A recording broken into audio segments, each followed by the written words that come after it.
السلام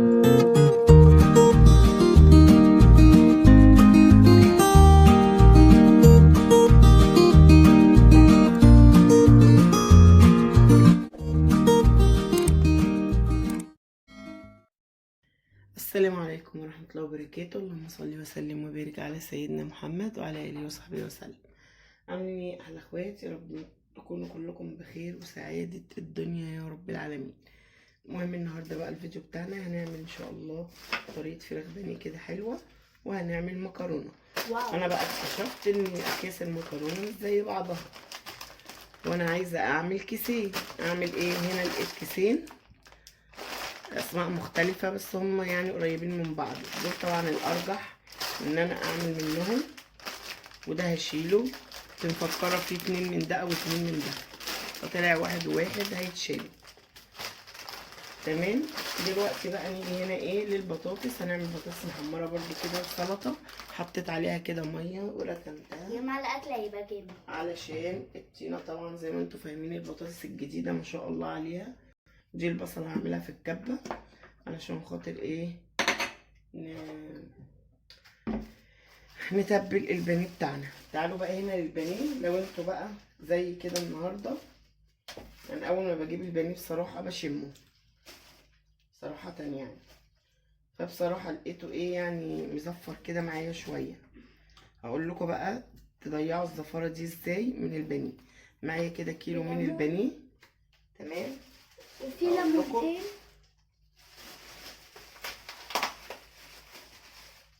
هقول لكم ان شاء الله هنعمل فيه ايه. اول غسله كده انا هاخد شويه دقيق اهو، حطيت شويه كده مع نص ليمونه. تمام. دي كده اول غسله. انا بس عايزه اجيب لكم كده اهو، وهبدا اغسله بقى هنا غسله ايه محترمه شويه كده. هاخد الليمونه كلها عشان طلعت صغيره شويه. بجد من الحاجات اللي بتضايق منها قوي، سواء فراخ او بانيه يكون زفر، بتضايق يعني. بس هقولك ان شاء الله هيبقى ريحته جميله وهنغسله ازاي. هضيف هنا برده شويه من الملح اهو وانا بغسله. تمام. دي كده اول غسله. بصوا مفيش ميه عندي بجد يعني شكلها هتيجي اهو، وابدا انزل. انا طبعا عامله حسابي ماليه حاجات كده اهو. يلا بقى لو انتوا مشتركتوش في قناتنا اتمنى ان انتوا تشتركوا وتفعلوا زر الجرس على الكل علشان يوصلكوا كل جديد. تمام. تمام كده. اجي بقى هنا احط شويه ملح تاني. ده ايه؟ ده جنزبيل زي ما انتوا شايفين كده. احط معلقه من الجنزبيل. الجنزبيل على فكره ما بيخليش ريحه للفراخ عموما او اي حاجه. واحط شويه دقيق برضو. تمام. واحط نص ليمونه كمان. اهي الميه جت والله على وش اهو، يا رب تبقوا شايفيني اهو. هبدا بقى اغسله. اعصر نص الليمونه دي كده اهو برضو وانا بغسله. بصوا بقى عايزين نتفق كده في اي اكل بنعمله لازم نغسل الاكل اللي احنا بنعمله كويس جدا، علشان الاكل ده هو اللي هيترتب عليه طعم الاكل كله. سواء بقى بتعملي فراخ بشوربه، سواء لحمه، سواء اي حاجه. هبدا بقى ادعك كده بالجنزبيل بكله. الجنزبيل على فكره ما بيسيبش اثر ولا طعم، يعني تقولي هيعمل مثلا طعم، لا بجد بيبقى حلو قوي اهو. كده انا غسلته اهو تاني غسله كده. خلاص البانيه بتاعي بقى زي الفل معايا اهو. عايزه اجيب بس مصفى كده اصفي فيها البانيه.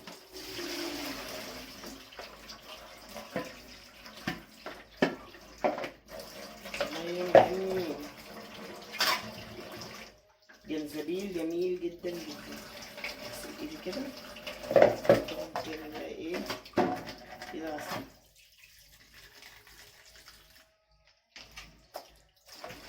لازم نركز يا جماعة، وفي الأيام اللي احنا فيها دي بقول تاني وتالت ومية، نركز في غسيل الحاجات اللي زي دي عشان الناس مش ناقصة والله بجد يعني.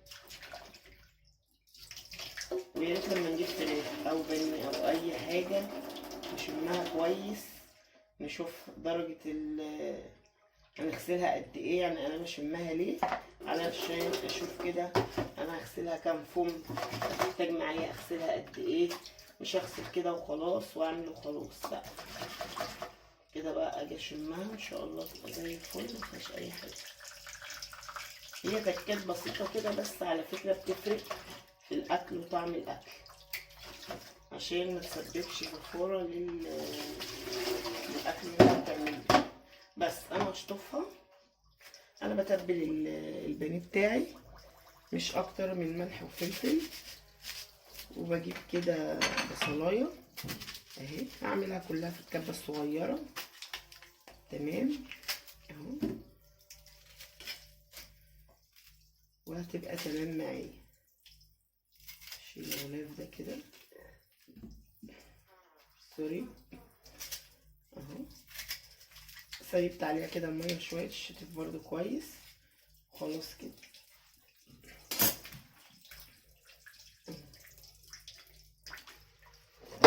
بصوا الميه راحت، الميه مجنناني مش قادره اقول لكم.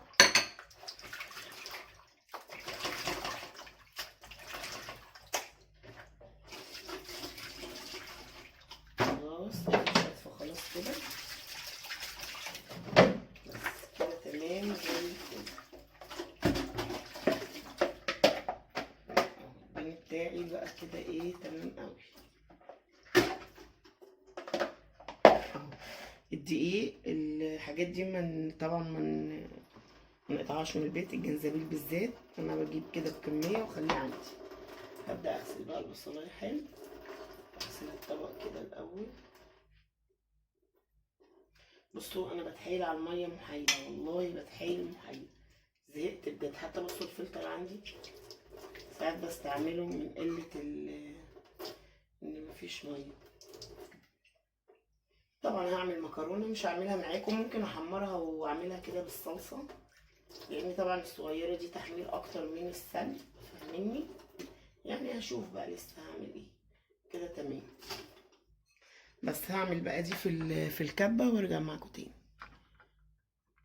حبايبي الغاليين خلاص عملت البصله كده الكبيره هنا في الكبه زي ما انتم شايفين. عايزه استغل بس الميه واحط دي كده تحتيها بطاطس، بس ان هي ايه تدرسها بس حلوه قبل ما اقشرها.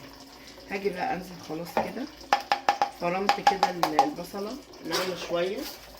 على فكره كل ما تفرميها ناعم تبقى احلى، البانيه بيتبل يعني بيبقى حلو. هي بصلايه كبيره كده مش مشكله، باخد كده كل الكميه اهو. هنزل بملح وفلفل بس.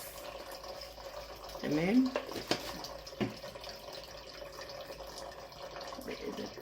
ده الكمون معلش اهو. الفلفل الاسود اهو، انزل بشويه فلفل اسود كده حلوين اهو. اقلبهم كده مع بعض. طبعا حابه تضيفي في الخطوه دي نص ليمونه تمام، انا طبعا غسلته بالليمون مش عايزه اضيف ليمون تاني. بس كده وابدا انزل بالبانيه بتاعي اهو. انا بقى هقلبه كده علشان يتبل كله في قلب بعضه، واركنه بقى في التلاجة يتبل ويبقى زي الفل. في ناس بتكسر عليه في الخطوه دي بيض، انا مبحبش الخطوه دي الصراحه، بعمل البيض كده في ساعتها عشان برضو ما يزفرش معايا. تمام، في حته بصوا حته مستخبيه في دي هتتغسل. انا على فكره غسلت البوله البلاستيك دي قبل ما اخلط فيها البانيه اهو. ببدا كده اعمله اقلبه تقليبه حلوه. انا هعمله بقى بايديا ونرجع ان شاء الله نعمل مع بعض بقى المكرونه. انا هحمرها كده طريقه سهله برضو وبسيطه وسريعه، لان انا والله تعبانه. يا ريت تدعولي كده بالشفا ان شاء الله. علشان الواحد يعني الحمد لله رب العالمين تعبان شويه. بصوا البطاطس بقى كلها طينه الايام دي، سيبوها كده نتفت عين المنقعه. هنغسلها بقى ونستغل الميه. يلا بينا حبايب قلبي الغاليين. معايا كده 3 حلال غسلتهم. معايا هنا الجرجير نضفته كده، بصوا الميه شلاني. جرجير وبقدونس كده نضفتهم نقعهم في الميه، والبطاطس اللي غسلتها اروح بقى ايه اقشرها. تمام. طبعا مصفى غسلتها مطرح البانيه برضو، يعني عشان ايه يبقى في التمام. انا ما بعرفش اقشر البطاطس الا لما تكون ايه مغسوله كده. مش عارفه حتى دي فيها حته طينه صغيره، استنى اما اشيلها. بس كده خلاص. يلا بينا تعالوا قشروا معايا البطاطس بقى. حبايب قلبي المكرونه هي حمرتها اللي هي الرفيعه دي. معايا كده 4 طماطمات هنزل بيهم. تمام. جربوا بقى الطريقه دي بجد هتاكلوا احلى مكرونه. وهنزل بواحده ماجي اهي، يعني اكسرها كده هي تتكسر. وهحط ملح، فلفل اسود. تمام. احط شويه شطه بقى وشويه ملح، وهقلبها بس كده شويه في قلب الطماطم تدبل بس كده معاها اهو. معايا بقى البطاطس اهي غسلناها. هبدا بقى احط كده، حاطه الزيت. بسم الله.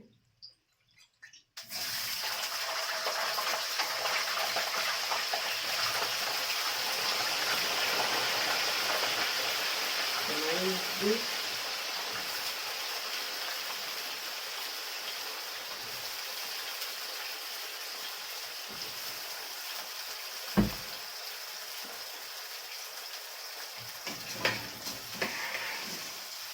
بجد بيبقى طعمها جميل برضه. حطينا بقى الملح، حطينا فلفل اسود، وهنحط شطه.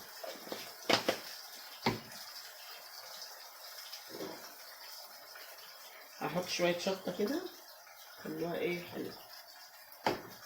بس كده. عقبال بقى ما نقلي البانيه البطاطس تتقلي هيكون خلاص ايه كله خلص مع بعض. المية مزهقاني.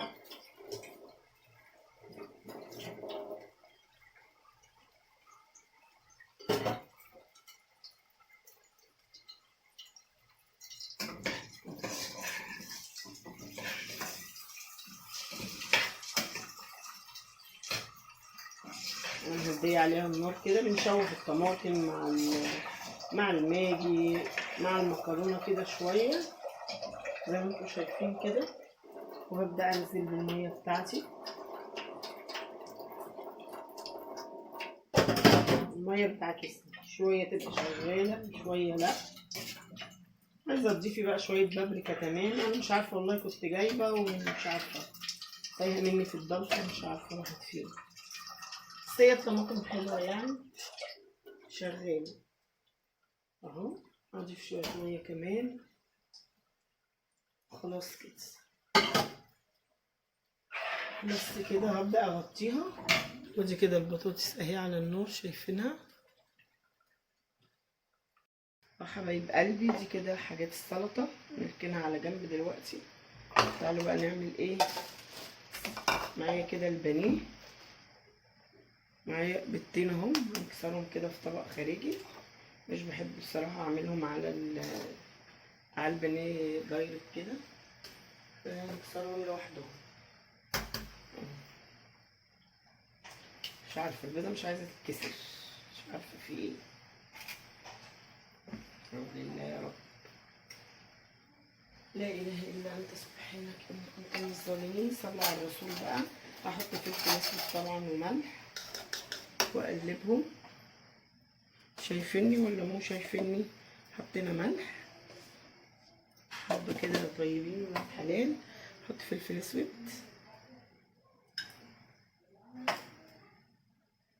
شايفيني اهو. هبدأ اضربهم.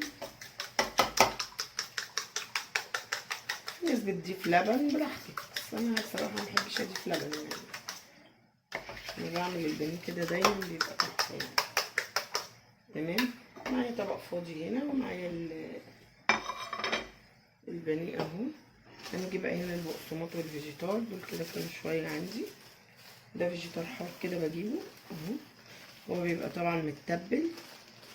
تمام اهو، معايا كميه حلوه كده. وهنبدا بقى نغلف البانيه او الناجتس بتاعنا. احط كده شويه ملح صغيرين. تمام، شايفيني كده ولا مو شايفيني؟ طيب ماشي اهو. هبدأ اقلب كده بمعلقة اهو، خلطتي كده كلها. انا دلوقتي بحمر البطاطس وبعمل المكرونة اهو. تمام كده زي الفل. ابدأ بقى اخد كده ايه من البانيه، اخد كده بالشوكة وابدأ انزلها في البيض، وبعد كده انزلها في الخلطة الحلوة دي. اخد قطعة كمان اهو. مش عارفة، مش هين عليهم يقطعوا البانيه شبه البني ادمين يعني. بصوا عاملين لنا حتت صغيرة على حتت كبيرة، مش عارفة اهو.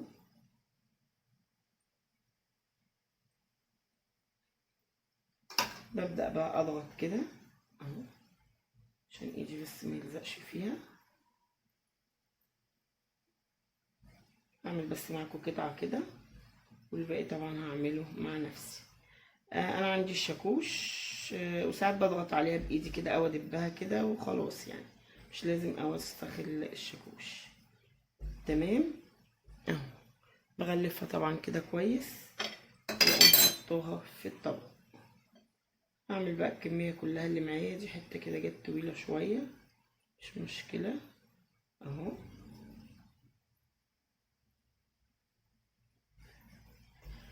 ادق عليها كده شويه لو تخينه، هي بتتفرد معايا بكل سهوله اهو بالمنظر ده. انا هعمل بقى الكميه كلها عشان ما اطولش عليكم ونرجع مع بعض. طيب الغاليين، ادي البطاطس اهي بحمرها. تمام. وادي البانيه كده عملته، وادي بقى المكرونه التحفه بتاعتنا اهي. شايفين بقى شكلها؟ واو واو واو، بصوا عامله ازاي، مفرفره كده وبجد تحفه. بصوا لونها خرافه، مش محروقه، كلها موحده، مفيش واحده وواحده. بصوا عامله ازاي، مفرفره ازاي، تحفه تحفه. انا هقلب كده ابقى احطها في سرفيس كده، مش هقعد بقى ايه اعمل في اطباق. تمام. انا طبعا هوطي عليها خالص لحد ما ايه ما اقلي البانيه. ما سلقتش بقى ولا عملت، بس بجد جربوها بالطريقه اللي انا عملت بيها دي، تبقى تحفه وطعمها خيال. حبايب قلبي، ادي كده المكرونه التحفه بتاعتنا، وادي البانيه باللون التحفه ده. تمام. وادي البطاطس، وعملنا كده خيار مخلل من اللي عملناه، وعملنا السلطه الجميله دي. فقولوا لابو امنيه بقى تسلم ايدك، عشان هو اللي عمل لي السلطه بصراحه يعني. ربنا ما يحرمناش منه. بصوا البانيه طالع بلون كده تحفه. يلا، لو الفيديو بقى عجبكم ما تنسوناش في لايك وشير. بنحبكم في الله، احلى اخوات، مع السلامه. حبايب قلبي، ايه رايكم بقى في الاكله السريعه الجميله دي؟ عملناها كده واحنا تعبانين، بس الحمد لله يعني ربنا قوانا. يلا، لو عايزين تشوفوا الفيديو كامل على قناتي على اليوتيوب، اتمنى تشرفوني وتنوروني. مع السلامه.